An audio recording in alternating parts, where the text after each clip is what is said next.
What's up, guys? Wednesday afternoon. Crick Diggers, me and Corey Wellens is out here at a local establishment in our area called Mountain City Coffee House and Creamery. It was established in 1882 and it was rebuilt in 1988. And we're meeting up with a local buddy of ours from just up the road who has some family history of some bottles that we've dug, and we're actually going to be donating to him and hearing his story on his family being involved in this business, and I believe he's got something for us too as well. So he's right inside the door, so we're going to walk inside and meet this fella. Do this.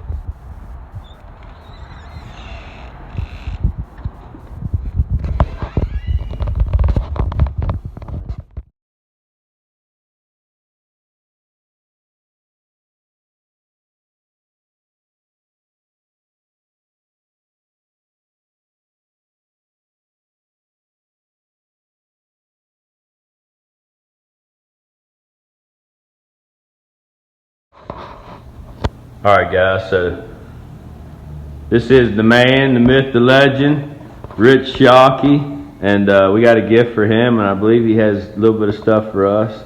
There's Corey. So what we're going to be doing is Rich's wife's great-grandfather, Mr. F.B. Thomas, was a druggist out of Myersdale, Pennsylvania, and he came from Johnstown. Yeah, Johnstown.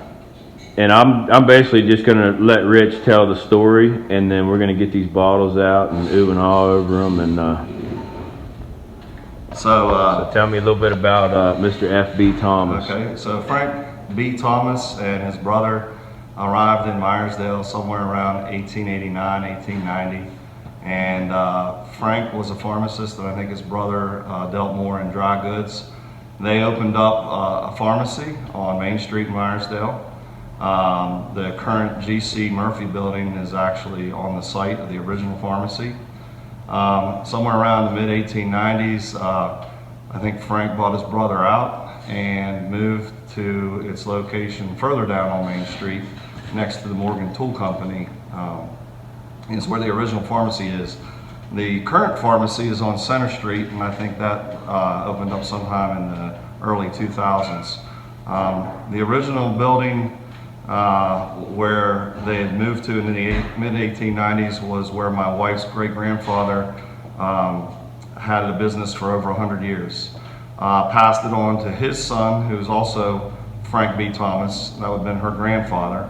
So he was Frank Jr., and her dad and his three brothers worked in the drugstore until they went off to school. Three of them became pharmacists. The other ones chose other occupations, and Adrian, one of the sons, took over the business and ran it through the 50s, 60s, and 70s, all the way up until the 1990s when his son Andrew took over the business. And currently Andrew and his wife and my wife's brother, Nathan Owen Thomas, run the pharmacy in Myersdale at its current location on Center Street. So guys, this pharmacist has been in the family for over 130 years, and they're still running it to this day. Now, with that being said, you guys have never seen a bottle from that pharmacist or druggist at all? Nope, no one in the family has one. Not a picture or anything? Nope. My gosh. Well, guys, me and Corey, we get out and we do some exploring and we dig a lot. And so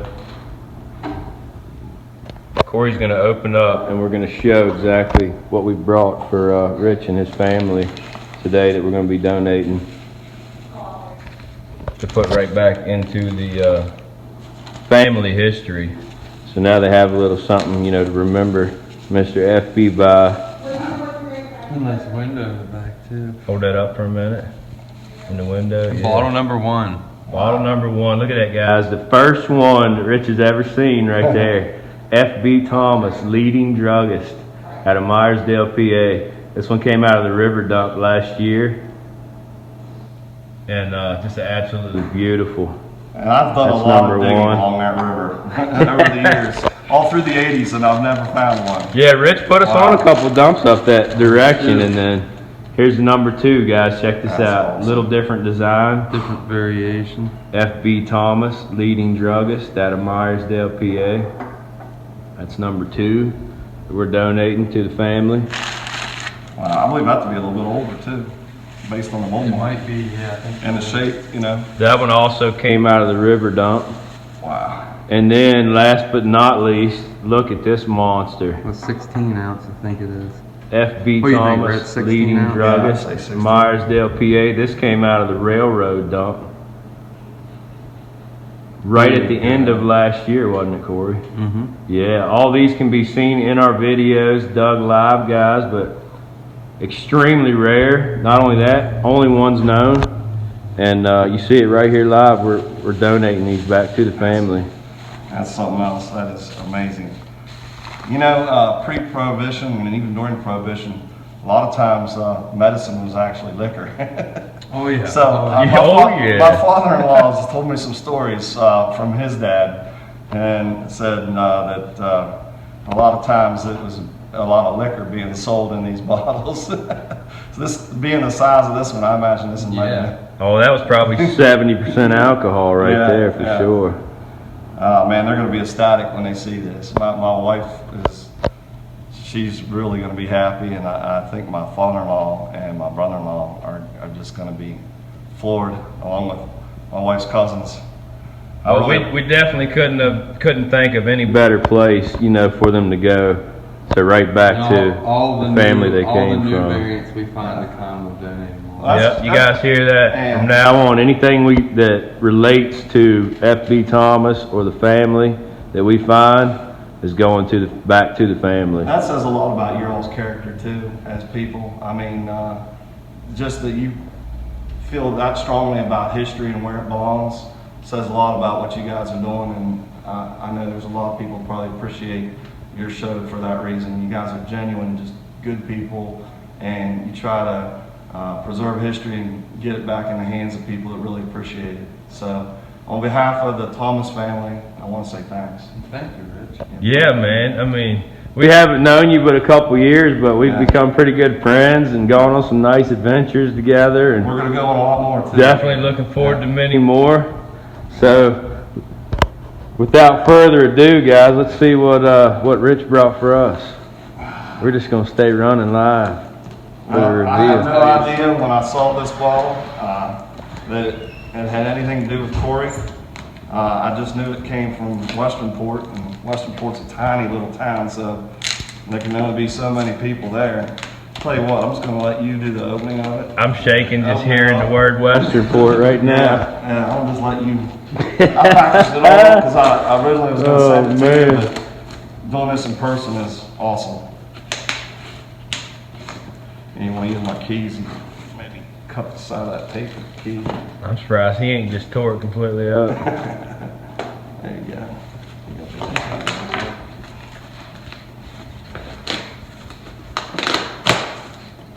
What's funny is that box might even be reused from one of the bottles you all sent. You might find your address on there. Possible. I think maybe. Maybe.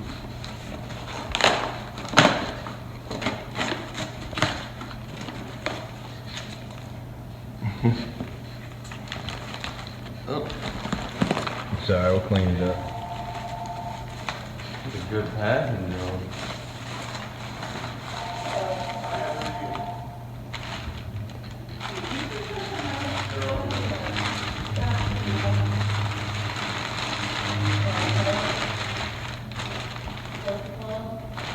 Yeah, that thing's awesome. Check this thing out, guys. So, everybody, I'm pretty sure, has seen the MJ Miller, what would it be, a quart? No, I think it's bigger than a quart. I think it's a half gallon. We have Milky Miller half gallons. Me and Trav both have one. What's cool about this bottle is my mother's side of the family are all Millers, and spelling's the same, everything's the same, and there are I'm pretty sure two different Miller families from the Crick, from Lonacone area. Nobody's 100% sure what side of which family this one came from, but there's people that say that it came from our side, our Miller family, and there's people that say that it came from the other Miller family, but nobody really knows because it's so old that just we don't have too much information, I guess, that goes back that far. But Look at the SCA on that bottle. tough to find bottle, awesome bottle. I do not have it, and I need it. Didn't even know that. I've never seen one. MJ Miller's. But Miller's it's Sons. interesting that it's machined, isn't it? Yeah. Isn't that interesting? Yeah. Because Well, like, the color of it too, just yeah. it would have had been early, I would say, really. Yeah, it's Yeah. definitely Oh, yeah. early. machine. Check that That's out, guys. awesome. That's MJ absolutely Miller. outstanding. And 8-ounce whiskey flask. Might be the only one known. the I don't know. I've never seen that bottle the before. reason I think it's our That's side of the incredible. family is because our side of the family owned Dan's Mountain from Lonacone Right. all the way to Western. Well, and originally, where Accident was where What a originally gift, Milton was guys. from, right? Mhm. Accident. What Yeah. a gift. yeah, and pretty sure it'd have to be, but You know, that bottle came from 75 miles by way of crow flies from Westernport.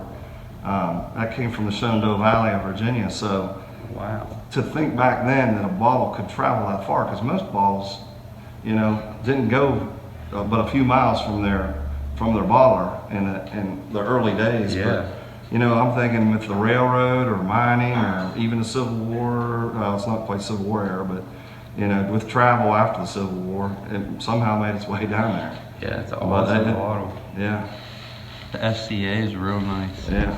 Oh, that's a beautiful bottle. Looks like it was sitting on top of the ground and formed up or something. Yeah, For It years. was definitely out in the sun for a long time. Yeah, early machine made, guys. See that? Early machine made. It's a really nice. Real whiskey. purple. Awesome. We call those flasks ovals, I'm pretty sure. Yeah. All right, now I'm gonna give the camera to Corey, and I'm gonna record mine.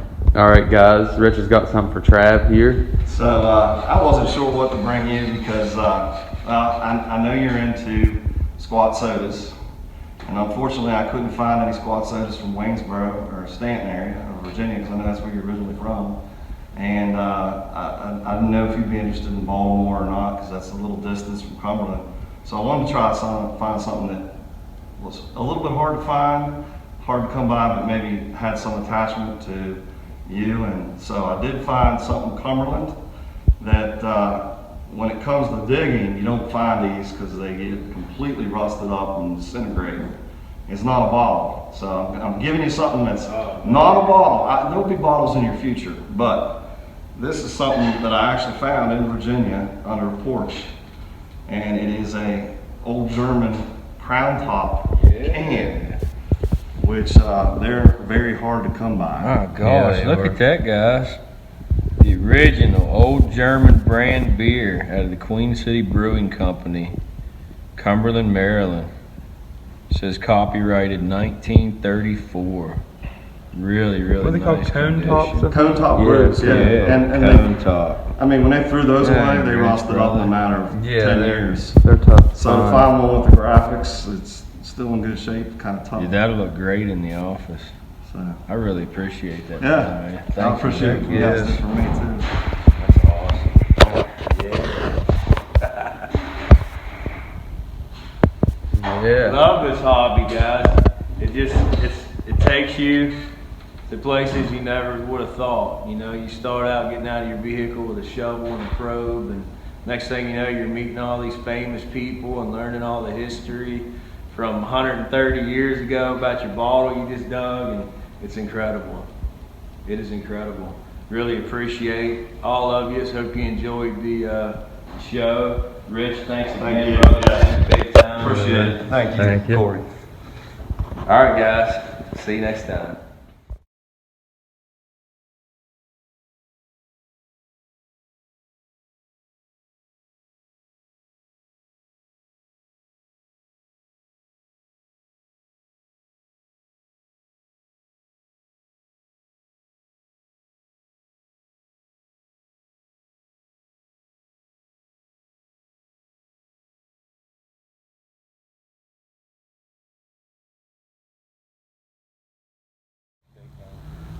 All right, guys, so check this out. Where we just did our documentary on Rich and the family history of F.B. Thomas. I was talking to the woman that worked there, Cheryl, and I said, "You live here in Frostburg?" And she said, "Yeah, I do." And I asked her about her house, if it was old. She told me about it, and she already knew our story because I asked her beforehand. I gained permission to make the video in the place. She called her supervisor and all that. Well, I ended up getting the permission for her house down here, and there's her husband sitting outside. Believe it or not, her husband actually grew up with Corey's dad, Jimbo, and so that's pretty cool. We talked for a minute. There's the house, real nice old stone foundation, 1850s, 1860s. He said, "Yeah, go ahead and probe." I walked right out to this spot here. You can see where that white thing's in the ground. Go ahead and show them one time, Corey. Right there, guys. Gone. You can see how the probe just completely gone. My 5-footer does the same thing. There's one. So then I started probing in a straight line behind that, and I hit another one right here. Is that where it is? Yeah. Need to mark that with something. But yeah, you can see there's another one right behind it. So 2 big privies right there. And then up here in the corner by the road, right there by those wood blocks, see that big dip? That's another monster privy. So we've already probed out 3 just right here in like the last 15 minutes of probing the backyard. And well, the weather's breaking and we got the permission, so not today because of the auction, but maybe tomorrow we're gonna come out here and start digging these privies. Maybe spend the whole weekend on these privies, depending on how big they are. I think this was a outbuilding right here, so you can see kind of the shape of it. Yeah, you're right. There's nothing there in that back corner. Up there in the top there is, but so far we've got 3 privies. We're gonna mess around a little bit longer and see if we can't locate 1 or 2 more. But what it's looking like to me is, you see this top house up here? I think there was another one that sat right here, and how these privies are positioned directly in between them. I think these are shared privies from two houses. When you find one of these holes, you kind of want to come from the hole, make a cross. A lot of the time they put them in a line. Sometimes it was across the yard, sometimes it was long ways, but you make that cross, you'll normally find 1 or 2 more. But now what I'm doing is I'm going across, see if there's a line of them. We know there's one right behind this one. Could be another one going this way. Yep, just like Corey said, you always want to go in a line. Once you locate one, the other ones are not too hard to find.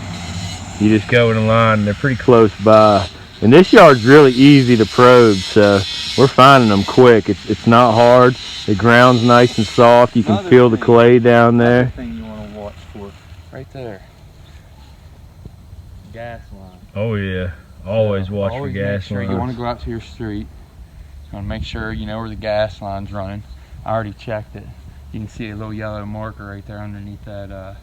Under the edge of the fence on the other side of the road, so we're good over here. Yep. No gas line running directly. Now, see where that yellow marker is, there could be a gas line running straight down this way. That's not going to affect us at all. That's not going to affect us. Not in this yard anyway. But yeah, Corey's right. You always want to watch for things that are in the ground and gas lines and sewage pipes and all that good stuff. You don't want to damage anything when you're out on somebody else's property. But yeah, this is going to be another awesome permission. I know it is. This will be our 2nd one in this little town. Really looking forward to what's going to come out of here. But just wanted to show you guys that. It always pays to talk to everybody around you, no matter what you're doing, especially if you're in these old little towns. People are very hospitable in this little town, and you know, it helps being local as well. But I'm gonna stop talking, and we'll see you guys when we get ready to open one of these up. Hope you enjoyed. Guys, it's such a beautiful day that on the way back from probing that last permission and talking about all the wonderful stuff that's going to come out of it, we stopped at a old permission that we did with my buddy Zach. House is early. Real early house. Look at it. Woo-hoo-hoo. 1830s, 1840s. Early. Well, beside it used to also sit a house. We walked up, knocked on the door, made sure we still got permission. The guy was cool. Walked around with us for a little bit. Well, when we dug this one, what, about 3 years ago, Corey? Yeah. We had just started getting into privy digging, so probing wasn't one of our strong suits quite yet, and now it is. We came back out here, reprobed, found a whole line of them, guys. We got one big giant one right here, eats the whole 5-footer, right at the base of this monster tree. Then we're just going to go straight in a line. Go ahead and show them the other one, Corey. Up against this other tree over here. Yeah, the trees to the property. You can see that the trees run against the back of the property line. So that's how we determine the property line. Right here's number 2. Right here's number 2, guys. We think it's big. We think it's like We're going to have to use a sawzall on this one. Yeah. But it eats the probe as well. It's real hard to get in. You can see how close it is to this tree. So that's number 2. Continue in a straight line. I want to find one. So, anyways, so we actually dug one right here a while back, and then on to the next, right here. Dug one right here. A Master Ink, like 1860s, 1870s Master Ink base came out of this, and that was really all that was in it. Yep, I remember pulling that outside wall, hoping it was full, and it was not. Dig one here. I think we did dig one there. This is just kind of like trashy up in here. Remember we dug a big one right here too. Did we? I was pulling like axe heads and stuff out. Alright, anyway. How's it going, brother? Right here, next one. I mean, this thing just eats the probe. There's glass. We felt glass. Yeah, this one is absolutely loaded with glass right here, guys. So this is number 3, right off the back property line. You can see number 3 that we missed.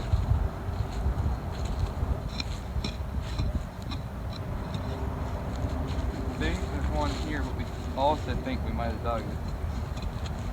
Right here. Yeah, we did dig this one.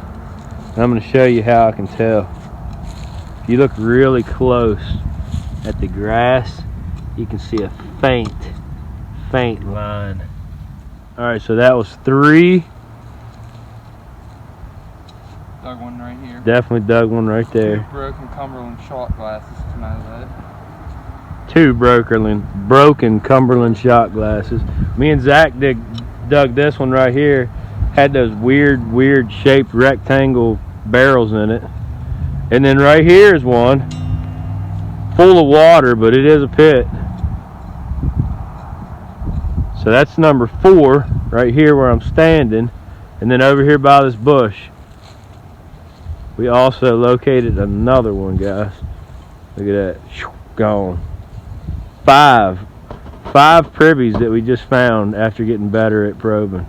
So definitely go back over your spots that you've got permissions at and recheck them. Especially these old houses like this. So this would be, wow, 5 privies we're going to be digging here in the next upcoming weeks, plus 3 that we probed out in the Frostburg yard this morning. But yeah, we're going to get out of here and go down to the office and set up our auction stuff and see you guys tonight.